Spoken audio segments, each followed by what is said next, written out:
Hey guys, it's Charlene. Today I'm going to be sharing with you a awesome bright color scheme for your fall cards. So let's get started. I have here an A2 size piece of cardstock. I'm going to be using the Colors of Autumn Treetop Stencils. This is a set of layering stencils from Honeybee, and it's going to give us an amazing fall background with lots of different trees.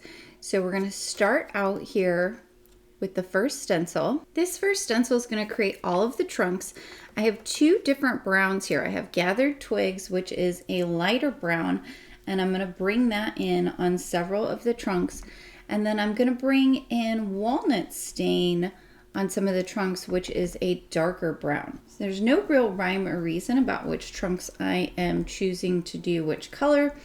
It's more just to get some variation of the brown throughout the tree trunks. Once I've done the chosen ones in Gathered Twigs, I'll bring in the Walnut Stain to color the other ones. Now I can go ahead and take off the first stencil, just being careful that I don't mess up any of the parts that are stuck to my sticky mat here. Now I can line up my second stencil, and what's really handy is that this has all of those little tree branches, so we can make sure we line up right over them. This stencil is going to color in a couple of small places, but it's mainly going to color in these two large trees.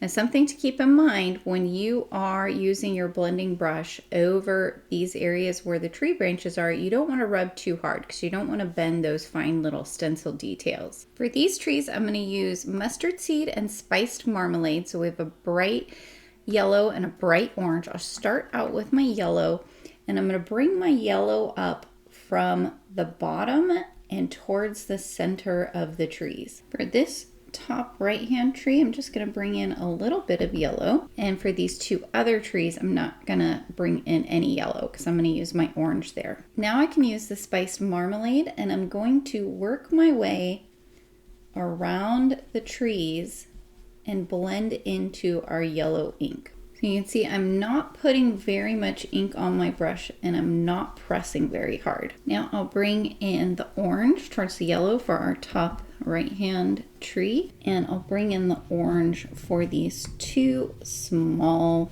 trees that are kind of going off the page. Now I can carefully lift off this stencil, and you can see how beautifully those yellow and oranges blended together. Now I can go ahead and put down our next stencil. I'll start with these two pine trees that are down towards the bottom. I've brought in some mowed lawn and some pine needles. I'll start with my mowed lawn, and I am going to do an all over of these pine trees with the mowed lawn. Once I've done the all over, I'm going to pick up some of the pine needles, which is more of a bluish green, and I'll get a little bit on my brush, and I'm going to sweep it back and forth in between the two sections of the tree. This is going to give me some really nice shading. I'll also sweep it along the top as well as along the bottom. I'll repeat that process for our other pine tree. Next, for these two top trees, I wiped off my green brush, and I'm going to use some mowed lawn, and I'm going to do what we did with the yellow on these first trees. I'm going to bring that green in from the bottom and towards the center. Now I'm going to use the mustard seed, and I'm going to do the same thing that we did earlier with the spiced marmalade, and this time I'll bring yellow down into the green. So this all plays really well together because you have the yellow here, here, and here, and then the green and the orange contrasting against each other. So I'll go ahead and remove this layer, and you can see all those beautiful colors mixing together. This is the third layer of the stencil, so I'll line this up. This stencil is going to color these two tree tops, as well as a tiny little bit of a tree here and a tiny little bit of a tree here. I'm going to use Spiced Marmalade, Abandoned Coral, and Candied Apple, which is a really beautiful blend because you've got a bright orange, kind of muted coral, and then a bright red. So we'll start with our orange, and I'm only going to bring in a little bit of that orange along the bottoms. Not very much, just enough to give you a little hint of orange on these. And I'm not going to add anything to our too small. Now I'll bring in our abandoned coral, and I'm going to run my brush kind of right along the center here and into the orange. And I'll do the same thing for this one. And then these two small ones, I'll bring in that abandoned coral all the way. Then I'll shift into my candied apple, which is going to be that bright pop of red. And I'll bring that down into our abandoned coral.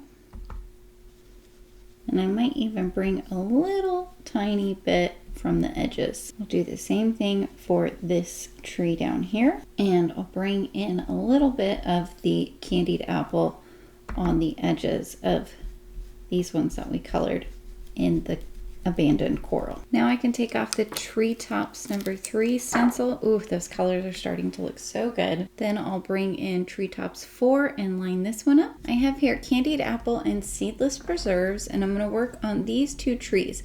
So I'll bring the candied apple in from the bottom up towards the center.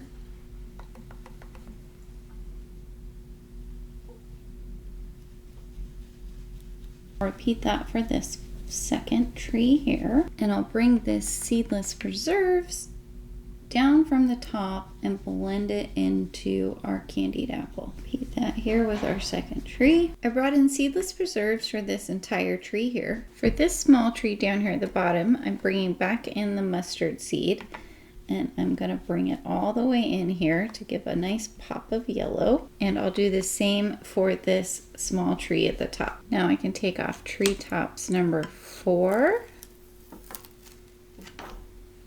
and bring in the last stencil, which is treetops number 5. I'll start with mowed lawn and pine trees and repeat the process that we did with the other layers of these pine trees.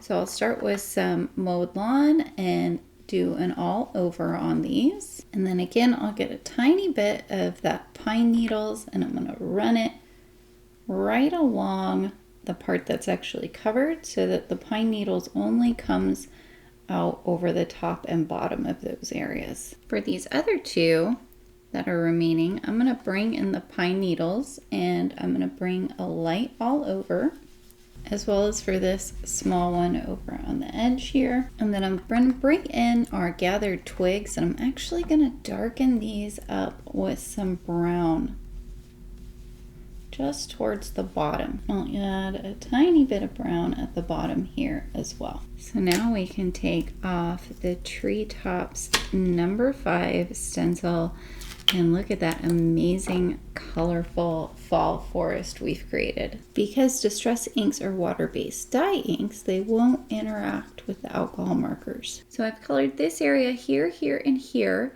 and you can see it takes it down a notch so you don't have that bright white peeking out, but it's not super noticeable blue either. I have here the Mini Messages Fall Sentiments, and I've chosen Happy Harvest. I'm going to go ahead and stamp this out in some intense black ink. Because this is a fairly small stamp, I'm going to be really careful when I am putting my ink onto the stamp to not press very hard, and also very careful when I press my stamp onto the paper. That will help ensure I keep that lettering. I'll cut this out with the coordinating Mini Messages die. Off camera, I use the Great Greetings Everyday word dies. These are awesome. You have this beautiful thin shadow die that goes with the word die. And you have congrats, thanks, hello, and happy. So really good to keep around, and they go great with those mini messages. Next, I'm going to trim down about 1/8 of an inch all the way around my panel.